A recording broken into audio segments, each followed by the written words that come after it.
Hello friends, नमस्कार friends. आज हम हल करने वाले हैं एक्सरसाइज 15.3 को। कल हमने यहाँ पर 15.3 में ही देखेंगे ना, तो टाइप 3 यहाँ पर 3 था, पूरा खत्म करा दिए थे ये प्रश्न संख्या 12 तक। आज हम प्रश्न संख्या 13 और 14 इन सभी को हल करेंगे, चैप्टर पूरा आज खत्म कर देंगे। ठीक है। तो टाइप 4 देखिएगा, बोला गया है कि दो घन का किनारा 3 और 6 दिया गया है, तो दोनों घनों का आयतन V1 तथा V2 निकाल करके तुलना करना है। बिल्कुल।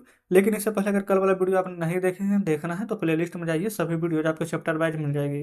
तो चलिए टाइप 4 13 का पहला हल करते हैं। देखेंगे, ये था हमारा 13 का पहला। देखिएगा, 3 सेंटीमीटर और 6 सेंटीमीटर दिया गया है, तो यहाँ पर ऐसे लिख सकते हैं V1 3, ठीक है, अब V2 6। अच्छा, आप कहेंगे V1 और V2 क्या है। देखेंगे, V1 फ्रेंड्स हमारा वॉल्यूम 1, V2 यानी कि वॉल्यूम 2। ठीक है, वॉल्यूम यानी कि आयतन, है ना। घन का आयतन बराबर फॉर्मूला होता है हमारा भुजा का क्यूब।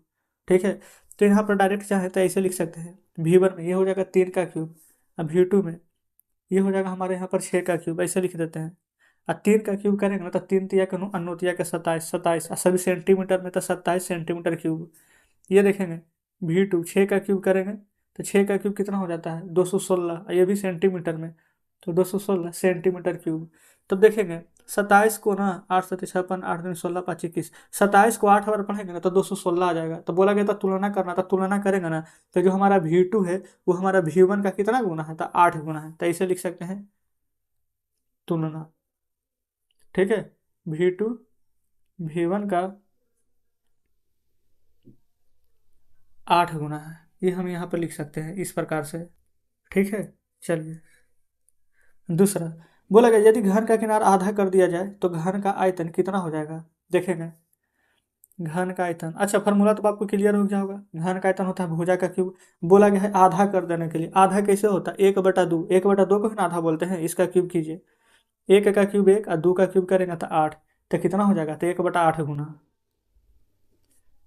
1/8 गुना हो जाएगा। क्लियर है। तीसरा नंबर देखिए, यदि घन का किनारा 2 गुना कर दिया जाए तो उसका आयतन कितना हो जाएगा। लिखेंगे, घन का आयतन बराबर फॉर्मूला क्या होता है, भुजा का क्यूब, भुजा 2 है। ठीक है, तो आयतन निकालेंगे तो भुजा का क्यूब, तो 2 का क्यूब करेंगे तो 8, तो यही बोला गया था कितना गुना हो जाएगा, तो क्या लिखेंगे 8 गुना हो जाएगा। तो ये फ्रेंड्स हमारा तीसरा भी सोल्व हो जाता है। अब फ्रेंड्स देखेंगे, यहाँ आगे आ चुके हैं चौथे नंबर पर। चौथा में बोला गया हमसे ना कि दो घनों की विमाएँ 2, 3, 4 सेंटीमीटर में दिया गया है और 6, 9, 12 सेंटीमीटर है। ठीक है, पहला का था 2, 3, 4, दूसरा का था 6, 9, 12। तो इन घनों का आयतन V1 और V2 ज्ञात करना है और साथ में इसका तुलना करना है। तो हम यहाँ ऐसे लिख सकते हैं V1 यानी वॉल्यूम 1 2 गुना 3 गुना 4 दिया गया है, और नीचे यहाँ पर V2 कितना था 6, 9, 12 है, तो 6 गुना 9 गुना 12 दिया गया है, सभी सेंटीमीटर में याद रखिएगा। तो 4 गुना 2 3 गुना 6 और 6 चौके 24 सेंटीमीटर क्यूब हो जाएगा। वॉल्यूम निकालेंगे तो अनोज, अच्छा यहाँ देखेंगे 12 छक 72, ठीक है, 72 में 9 से गुना, तो 9 दूनी के 18 और 7 नंबर 63 एक 64, यानी कि 648 इतना सेंटीमीटर क्यूब। अब बोला गया था कि तुलना करने के लिए, तो तुलना इसमें क्या करेंगे, तो देखेंगे जो वॉल्यूम 2 है वो वॉल्यूम 1 का कितना गुना है। आप देखेंगे ना, तो लगभग 27 गुना है। आप चाहें तो गुना करके देख लेंगे, तो यहाँ ऐसे लिख दीजिएगा तुलना में कि V2 बराबर 27 गुना किसके, तो V1 का। ठीक है, शॉर्ट में लिख सकते हैं। तो ये हमारा चौथा बन जाता है। पचमा, पचमा में है दो घनों की विमाएँ 4, 6, 8 है और दूसरा का 2, 3, 4 है। तो V1 और V2 की तुलना करना, सेम चौथा नंबर की तरह नहीं है, बिल्कुल है। तो V1 volume 1 V2 volume 2। V1 में कितना है 4, 6, 8, 4 गुना 6 गुना 8। वॉल्यूम 2 में कितना है 2, 3, 4 लिख लेंगे, 2 गुना 3 गुना 4 गुना कीजिए ना, 6 चौ 24, 24 पचे 20 से 24 44 से 24 सत्ते 68 से 24 अठे 92 से 192 सेंटीमीटर क्यूब। 4 तिया 12, 12 दूनी के 24, 24 सेंटीमीटर क्यूब। तुलना कीजिए, देखिए यहाँ पर ना तुलना करेंगे तो यहाँ पर 24 अठे 92 से 24 को अगर 8 टाइम हम पढ़ेंगे तो क्या हमारा ये बराबर हो जाएगा V2। अगर इसको 8 से गुना कर देते तो V1 के बराबर हो जाता V2, है ना। यहाँ पर आप ऐसे लिख दीजिए तुलना में कि जो हमारा V1 है, V1 कितना है 192, जो हमारा V2 का, ठीक है, V2 कितना है 4 तिया 12, 12 दूनी के 24, देखेंगे V2 यहाँ पर 8 का इस प्रकार से कर देंगे। अब आपको बोलेंगे कि ऐसे क्यों किए हैं 8 गुना, तो देखिए अगर हम यहाँ पर V1 रखेंगे 192 प्रूफ कर देते हैं। अब 8 गुना क्यों किए हैं, अगर 8 लिखेंगे, अब V2 कितना है 24, तो देखिए ये भी 192 और 24 8 92 ये भी 192 हो जाएगा ना। इसलिए वॉल्यूम 1 है जो कि हमारा वॉल्यूम 2 के 8 गुना के बराबर है, ये लिखने का मतलब ये हुआ। ठीक है, कोई दिक्कत नहीं है। तो पाँचवा भी हमारा सोल्व हो गया है।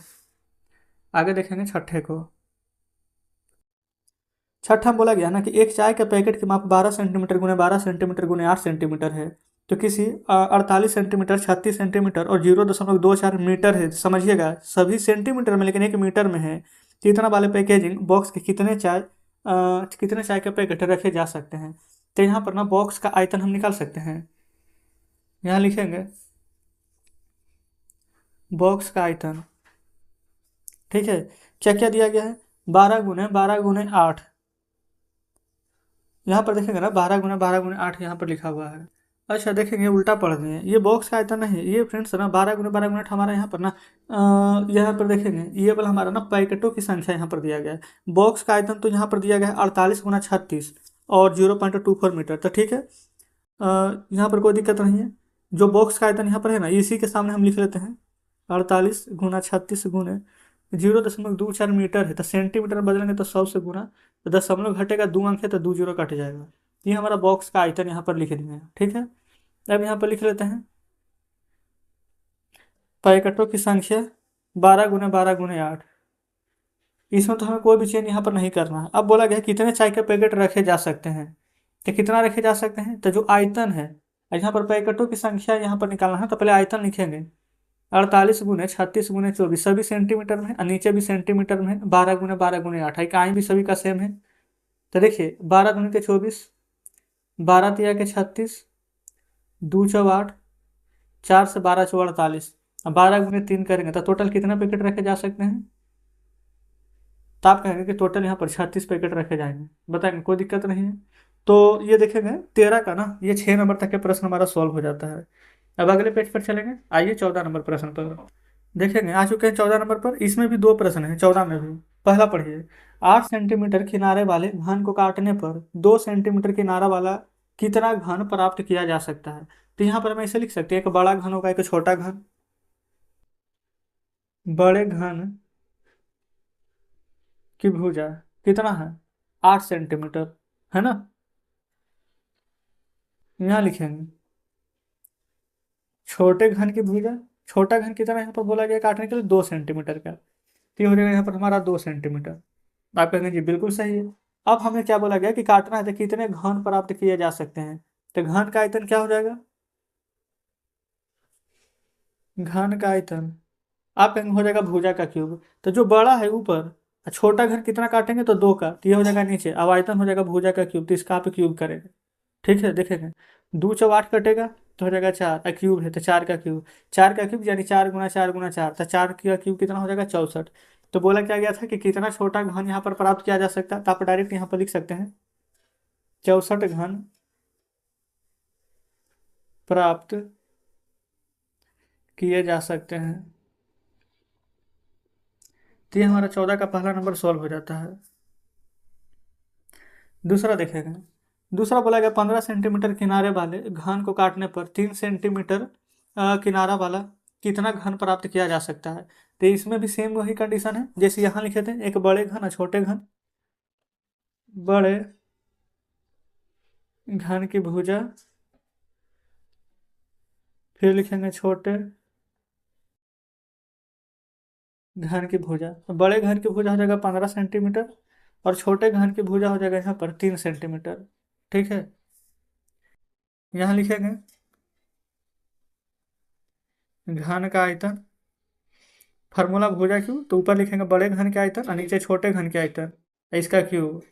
3 × 5 = 15 कटेगा, तब 5 का क्यूब। अब 5 का क्यूब आपको भी पता है कि हमारा कितना निकल कर आ जाएगा 125। तो कितना घन प्राप्त किया जा सकता है, कितना टुकड़ा, तो आप यहाँ पर लिख सकते हैं 125 घन प्राप्त किए जा सकते हैं। देखेंगे तो जस्ट इस प्रकार से फ्रेंड्स यहाँ पर 14 नंबर का पहला दूसरा दोनों प्रश्न हमारा सॉल्व हो गया है। चलिए बुक आपके सामने लाते हैं। देखेंगे बुक आपके सामने है। 14 का पहला दूसरा हल हो गया। अब नीचे आंसर दिया गया है, सभी प्रश्न हमारा खत्म हो गया है। तो इस प्रकार से हमने यहाँ पर 15.3 में जितने प्रश्न दिए गए थे सभी को सॉल्व करवा दिए हैं। कमेंट बॉक्स में जरूर से बताएंगे कि आज का सेशन आपको कैसा लगा। वीडियो अच्छी लगी हो तो वीडियो को लाइक और चैनल को सब्सक्राइब कर दीजिएगा। कुछ भी करना हो तो कमेंट बॉक्स में बताइएगा। तो ठीक है फ्रेंड्स, मिलते हैं आपसे कल नेक्स्ट वीडियो में नेक्स्ट चैप्टर के साथ।